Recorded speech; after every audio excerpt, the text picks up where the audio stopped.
Hello, it's Simon here from My Kind of Future, and today I'm just going to give you some quick hints and tips on video interviews. Video interviews are increasingly commonly used by employers, and so I thought I'd give you some hints and tips so you know what to expect.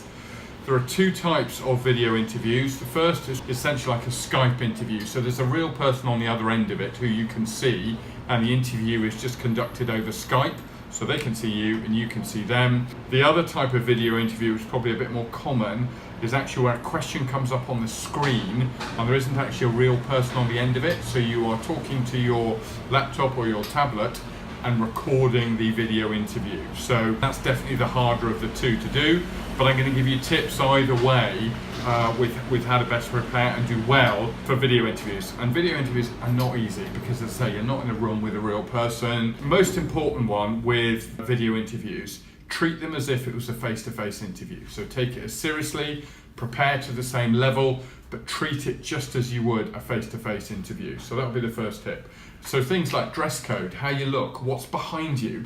Make sure if you're recording it in your bedroom, there isn't something inappropriate on the wall or standing on a kind of cupboard behind you. So just consider the environment that they're going to see you in. Get somewhere quiet, where you're not going to be interrupted. You don't want to rush this. You don't want to think, oh, I must quickly get that done. Treat it like a face-to-face interview. So make sure you've got no interruptions and be calm when you do the video interview. Prepare and practice how you might answer some of the typical questions that you're likely to get in an interview. And the reason I say that is because you're only going to get one shot at answering the question, and particularly if you're doing it to a screen, so the question will come up on the screen and you've just got to answer it talking at your camera. You need to be prepared and have a good answer to make. So pre-prepare the questions you're going to be asked and the answers that you're going to give as much as you can, because then it'll flow much more when you answer the question. It'll also help you be succinct, so to be brief. What the risk is when you're doing a video interview and there's no one there, you can ramble on a bit, and that's not what they're looking for. So being practiced with some of the answers and really thinking about being succinct, not overly short, but succinct and to the point with your answers is important.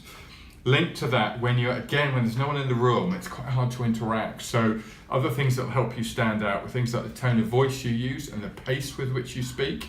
So make sure that you sound confident, you're not speaking far too quickly, but there's a kind of calmness and a confidence that you're projecting through the tone of voice that you use and the pace with which you answer the questions. And try to avoid what I call fillers. As you're trying to think about an answer, it's okay just to pause for a moment before you give the answer. And again, by practicing how you answer questions, it removes the volume of ums that you get when you're answering questions. And final couple of points, when you're doing your video interview, eye contact, talk to the camera, avoid looking kind of down or up at the top when you're kind of answering the question. So make sure you're looking at the camera. Again, it just shows a kind of confidence and they want to kind of get a feel for you. And the other thing is, it's okay to smile in a video interview. You know, they want to get a little bit of a sense of who you are. So, you know, it's okay to let a bit of your personality come through on the video interview. Do it professionally, but they want to see who you are, and a video interview does provide you with that opportunity. So hope you found those tips useful. Good luck with all future video interviews, and I'm sure that if you put some of these things into practice that I've talked about, you'll do well. So thanks very much, and we'll see you at the next one.